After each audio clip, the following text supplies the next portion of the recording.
Welcome to On the Prowl, Florida Panthers 2024-2025 season preview with a very special guest, George Richards from Florida Hockey Now. George, how are you today?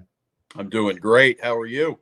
Doing well, doing well. But what I thought I'd like to do to get started out here for George to give us a little bit about his background, how just what I consider my Florida Panthers Bible, Florida Hockey Now. That's a must, along with caffeine in the morning for me and rubbing the sleep out of my eye. It's one of the first things that I look at every day, and and his covering the Panthers. So, George, go ahead and tell us a little bit about yourself in Florida Hockey Now. Well, we're the only website that covers the Panthers every single day, right? I mean, we're there every day at practice and games and everything. And yeah, Florida Hockey Now. If you haven't been to our site, I mean, we've been going since 2020. Yeah, we're your go-to site for Florida Panthers news and analysis and everything else.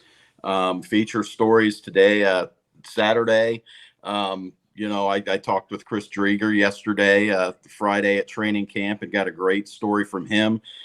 Stuff you're not going to get anywhere else. I mean, I talked to Chris Drieger about his relationship with Sergei Bobrovsky, and this is just one example, but you didn't think that he and Sergei would have too great of a relationship, because when Drieger was here before, Sergei was really, really struggling with the Panthers. He just signed that big contract, and he was getting benched. I mean, Drieger was replacing him, and Drieger's like, "No, man, we have a great relationship. He's the best guy I've ever met." That kind of thing. So, you're not going to get that stuff anywhere else. So, yeah, check out FloridaHockeyNow.com. Yeah, and you got to take a look at Chris's new mask, which right. Oh man, that was cool. I really like what he did with that. It's this tight mask. Yeah. It really is. He was spot on with that. I know, it was reported right when training camp started, Paul saying that everybody's in great shape, okay? Which, it's kind of surprising because of obviously the shortest offseason in Panthers history, which we're not complaining, but it is the shortest offseason in Panthers history. One of the things along those lines, and I think one of the biggest question marks for me about the upcoming season is, with the losses, and of course there was a lot of give and take with free agency and some things we expected. Okay.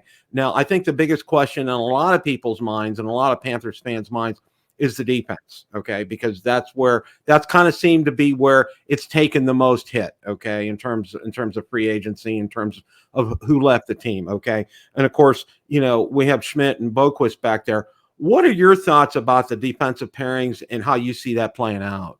Well, the first thing, last year was the same question mark, right? That was right. The obvious weakness for the Florida Panthers was its blue line, and it turned out to be one of the team's strengths.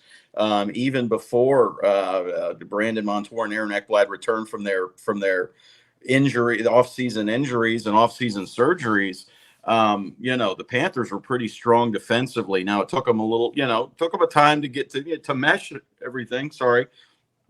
I compared defensive, the blue line in hockey to an offensive line in football. It takes time for those guys to mesh and to figure each other out, and that's going to be something that the Panthers have to look at, because you do have a couple new guys. Like you said, Nate Schmidt comes over to the Panthers after being bought out by Winnipeg. Adam Boquist comes over. He was bought out by Columbus. He's 23 years old and was bought out already. These guys are both looking for resets and kind of a jump start. For Schmidt, he's a veteran guy. This might be the end of the road for him. Maybe he gives Florida the Oliver Ekman-Larsson effect from last year, because OEL, he was hurt and everything in Vancouver and had that huge contract. Same with Schmidt. I mean, I think there was a big spotlight on him in Winnipeg, because when he wasn't playing, all anybody wanted to talk about was his salary. Well, you're not going to talk about that with the Panthers, because he's making the league minimum. So's Adam Boquist. I think Florida's going to be fine defensively. I think we're going to see some different looks in the preseason. But when things start up again, you're going to have Gus Forsling and Aaron Ekblad together, and then you're going to have a mix and match kind of thing. You've got Nico Mikola is back, you've got Dmitry Kulikov is back, and then you've got Uvis Balinskis, plus a bunch of guys trying to make this team. So there's a lot of competition on the blue line for the Panthers, but hey, based on the way that this team has played defensively the past two seasons under Paul Maurice and the systems that they run, I wouldn't have too many worries. They're going to work through it and they're going to be fine. I agree, and I think that's one thing that Paul and his assistants do really well is, bring a great defensive minded set to the Panthers, which is something, versus the run and gun and everything, they really have done that well. Yeah.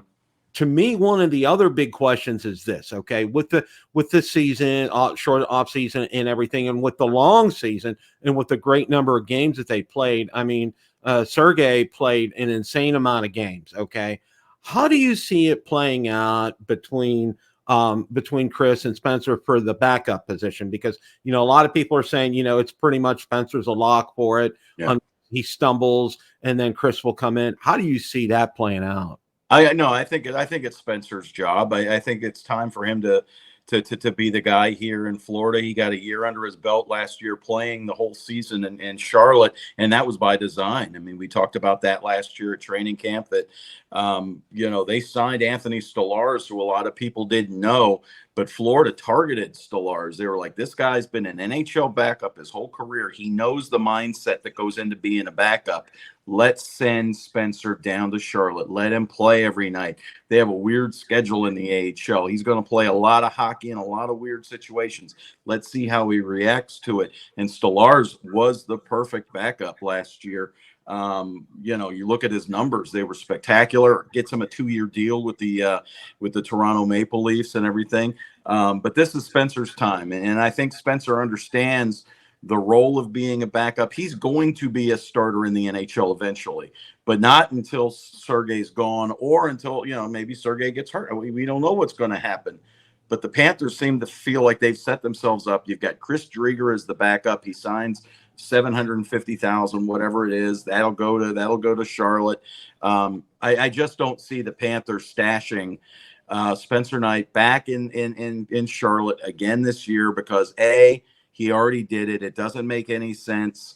And B, that's a $3.5 million cap hit because you can only stash $1 million of that $4.5 million in the minors. So you're going to take a $3.5 million cap hit so he can go play in Charlotte after he did it last year? I don't think so. But you've got two very good options in Driegs and Knight in case something happens to Bob or who knows, maybe Spencer Knight has a groin injury or something, and he's going to be out for 2-3 weeks. Then you've got Driedger coming in up. So again, the Panthers have done a very nice job the past couple of years finding that number 3 goalie. It was Alex Lyon a couple of years ago. You saw what he was able to do. Then they got Anthony Stolarz. So now you got Driegs back. Well, in Bill Zito, people call him the Magic Man. I mean, he just seems to he shops in the bargain basement of NHL free agents. And he takes what I call these reclamation projects and just, turns them from ashes into something beautiful. I mean, he just has, I've never seen, George, a general manager like him be able to do these things on a consistent basis. Right. I mean, there's been and you're looking at, you just mentioned Adam Boquist, his brother Jesper as well. They're both here for $775. Those, like I wrote on Friday, those signings could be gold for Florida, right? You could have your second pairing right-handed defenseman in Adam Boquist, who's a restricted free agent. You got him for nothing. He might be here for, not to look too far ahead, but who knows how long this guy's here for. You got him for nothing. Same with Jesper. He's 25 years old. He's going to be one of your top penalty killers. He's going to work on your, on your fourth line. Listen, I know a lot of people look at what the Panthers lost. And it's, we all hate seeing guys like Kevin Stenlund, especially a guy like Ryan Lomberg go.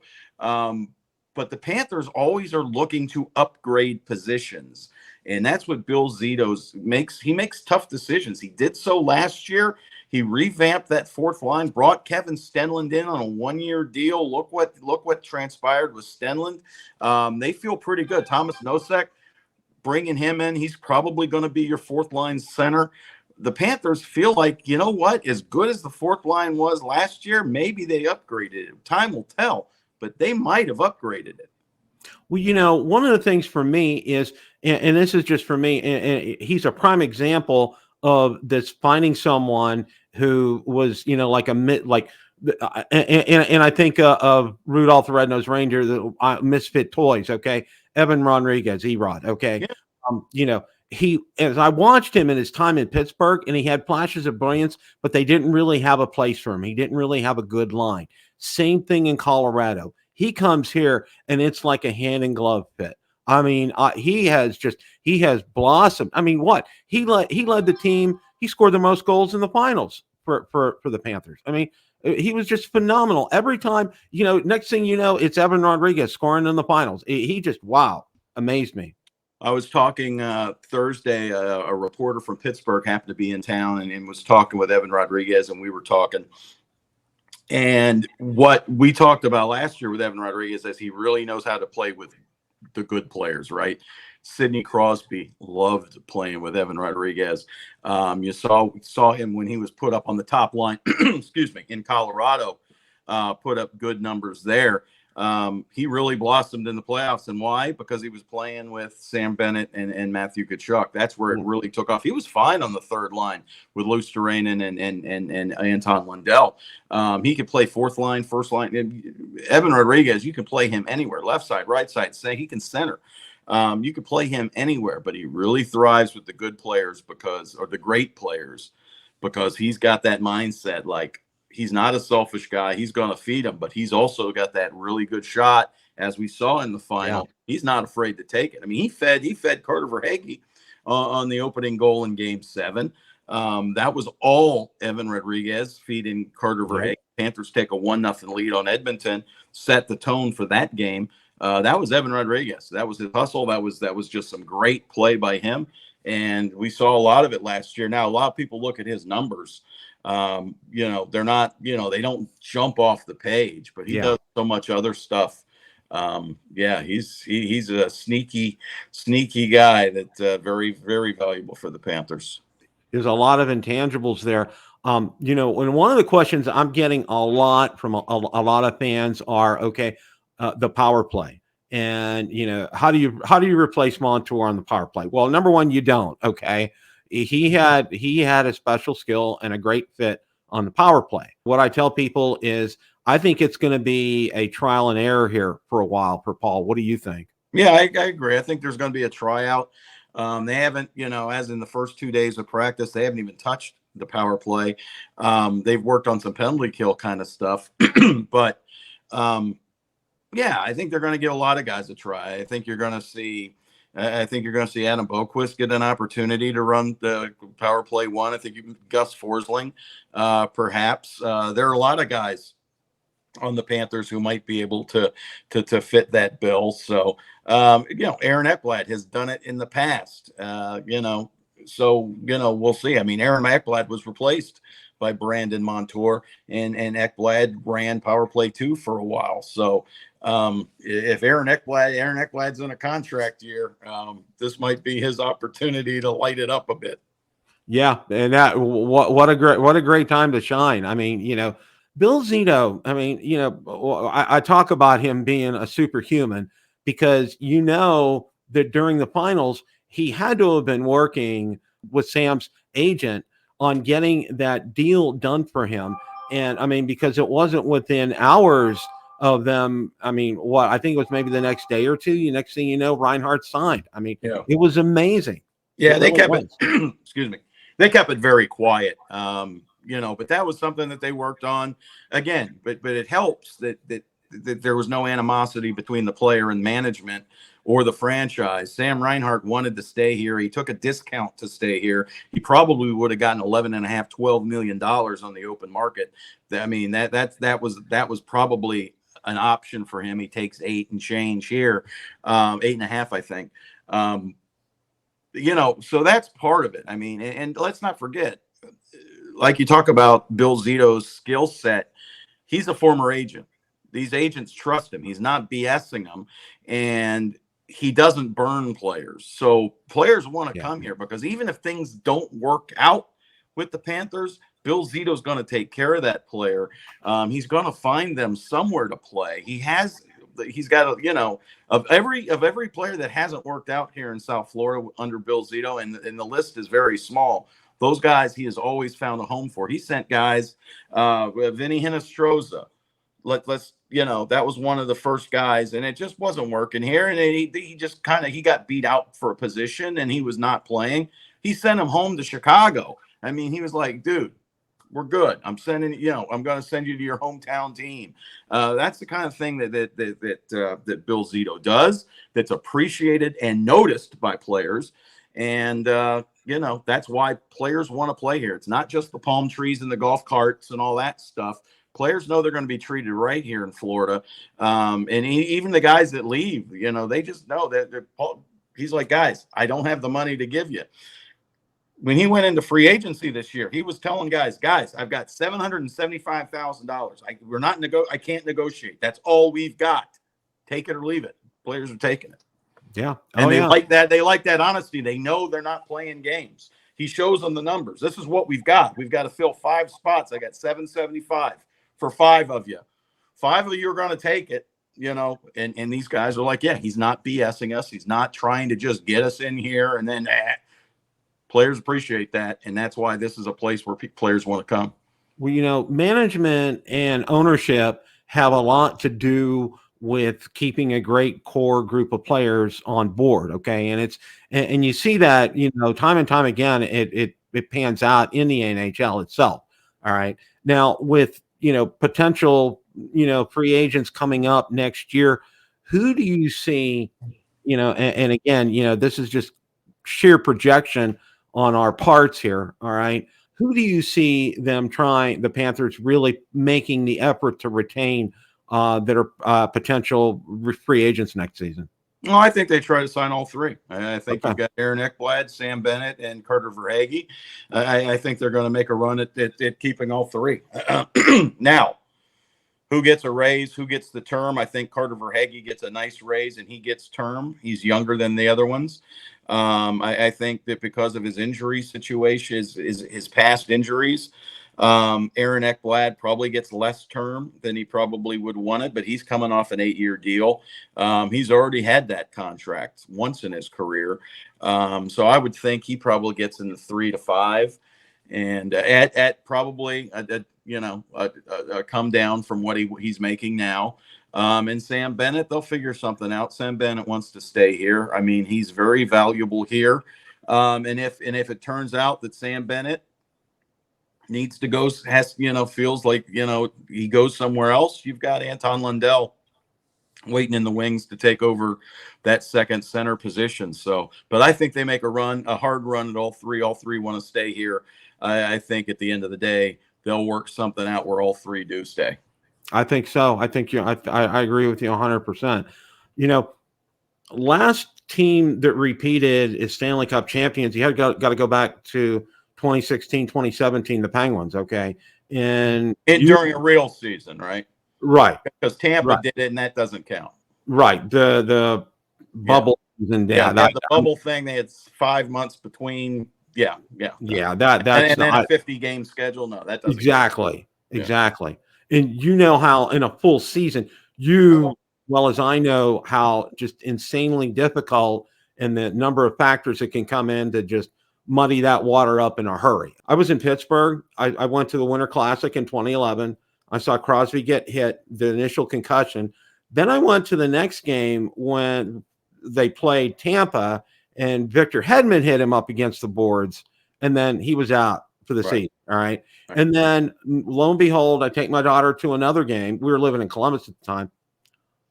Malkin gets hurt for 2011. So Crosby and Malkin are out for the rest of the season. I mean, and you see, things like that happen. All right. Now, barring this kind of stuff here, what do the Panthers need to do to put themselves in a position to do favorably in the playoffs next year? Well, I mean, listen, just get there first, right? I mean, the Panthers, it's like Matthew Tkachuk said, let's just make the playoffs. Give me a chance when we get there, because, listen, this team's played 209 games over the past 2 years. I know, talking with LeBron James back in the day, when the Heat were making those runs every single year, you're putting miles on that body, hard miles. You're putting hard miles on these engines right now. And I think they just need to survive the season, make the playoffs. Don't worry about winning the Atlantic, which they didn't do last year. They weren't worried about the winning the Atlantic. That was a gift from the Boston Bruins, who didn't want to play Tampa. So just make the top 3 in the Atlantic, or make sure you've got one. They don't care. They don't care where they play, who they play. They don't care. They didn't care last year. And here we are, right? And make the playoffs, and let's see what happens. But listen, this is real, though. I mean, I don't think the Panthers are going to have, the so-called hangover, because even though, last year everybody was asking about that, but they had a chip on their shoulder, boy. That team was motivated last year after getting embarrassed by Vegas. This year, now they're the hunted. There's going to be some games where you like, oh, how did they lose that one? And just write it off. That's what we did last year. Just write it off. I mean, they lost to the Chicago Blackhawks. Write it off. Who cares? Make the playoffs. That's all that matters. That's all anybody remembers, is making the playoffs. So they do that. They've got an opportunity to repeat as champions. And then we'll see. But anything other than that, I mean, it's an 82-game season, and then it's the second season. So make it in, and we'll talk about it. Exactly. Well, everybody says, it's not a sprint, it's a marathon, and you got to treat it like that. And I think that's one thing I think Paul recognizes, that, you're going to have ebbs and flows during the season. You're going to have those highs, then you're going to have those lows. You're going to lose games like to the Blackhawks. And it's just, and there doesn't make any rhyme or reason. You just, put it in the back seat and move on. You have to do that. And this team now has the cachet, right? I mean, they didn't 2 years ago, when they would lose some games they shouldn't have lost. And they had they didn't have that, they just couldn't lose some of the games that they lost, but they ended up being okay. Last year, hey, lose them. Just make the playoffs. Because look at Tampa the past couple of years. Tampa doesn't care. Tampa does not care where the year they repeated in the COVID year, when I think they played 52 games or whatever, Tampa had their best player on LTIR, because they knew all we got to do is finish in the top 3 in this division, and we're in. That's all we care about. So let's just, let's do that. Florida's got to be the same way. Yes, the Atlantic should be better. You've got teams that are coming up. You've got Ottawa, Buffalo, Detroit. Montreal is still rebuilding. But the Panthers are better than those teams. And you should be, get off to a decent enough start and build up some equity there, and then just, make the playoffs. Yeah, absolutely. Who do you see, just in terms of like a regular season? Because what I did last week was I took a hard look at some stats, and I looked at the Panthers stats on an individual basis for last season, and then I looked at them. I used the NHL Stats Edge engine, and I compared how they did regular season versus every one of the teams that they played in the playoffs. And then I looked at them playoffs versus playoffs. Okay. And it was a pretty interesting comparison. Who do you think there during the regular season, what team seems to give them the most fits?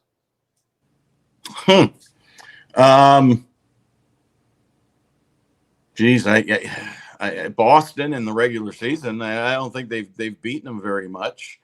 I think they went 2-2 against Boston 2 years ago, and then last year I don't think they beat them once.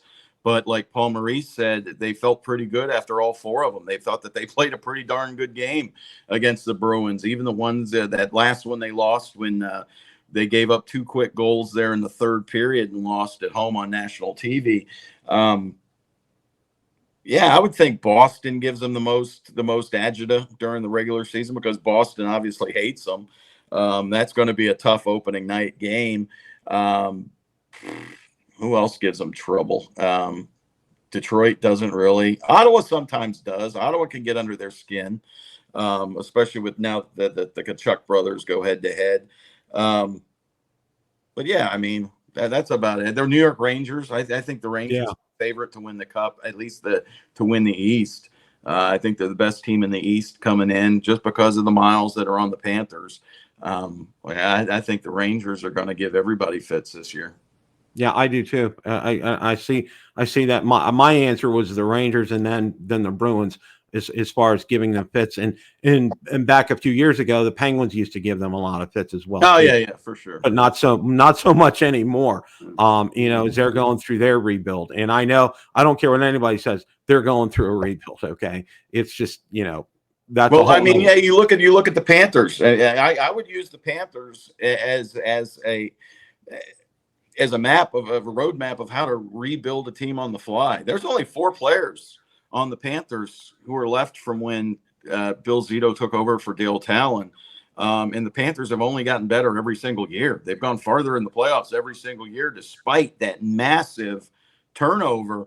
Because he rebuilt around Sasha Barkov, Sergei Bobrovsky to an extent, and Aaron Ekblad as well. So he No, had pieces. He had pieces to build around. He had pieces to trade too. Jonathan Huberdeau was a nice trade piece. So was Mackenzie Weegar. But Pittsburgh, if they don't have what Florida had, but you could still kind of rebuild around players, especially in that Metro where, it's very top heavy division, the Metro. oh yeah, it really is. One of the things that impressed me during the final, I mean, Paul Maurice, I followed him his entire career. All right.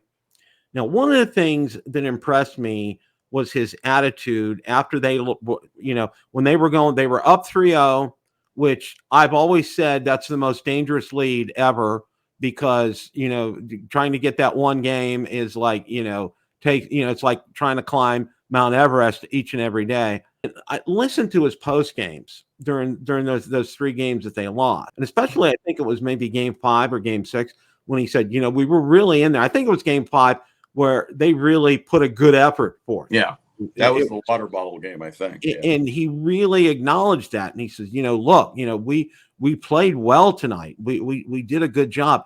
And just his mindset, I think, for them in game 7 was part of, I think, one of the pieces of the puzzle to get them over the hump. Yeah, I mean, they took their cues from him. I mean, there was no panic.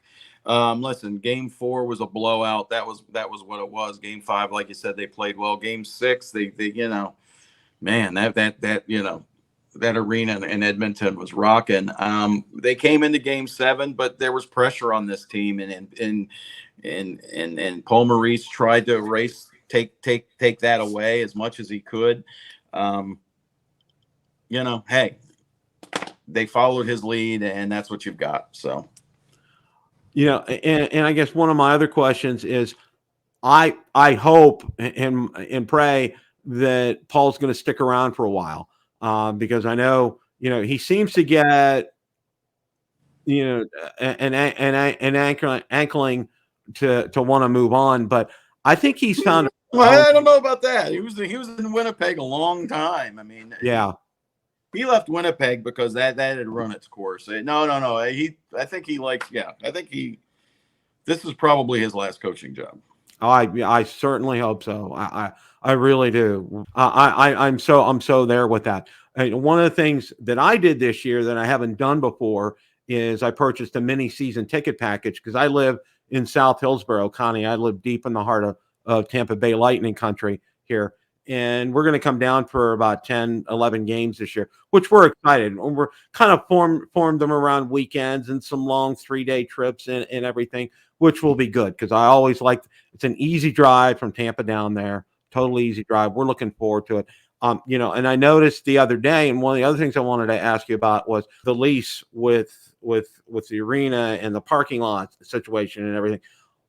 To me, and I know because you were up in Columbus and what the situation is like up there where they're at and the parking situation. Gone to games here in Tampa, gone to games in Pittsburgh, And one of the things that really impressed me when I went to my first game, about 12, 13 years ago, was how easy it was to get in and out of the lots by the arena. I mean, it was just so smooth and so easy. And I understand them wanting to develop, but I hope that they really balance this out because, to me, it's one of the best arena experiences I think out there. And I've been to several of them.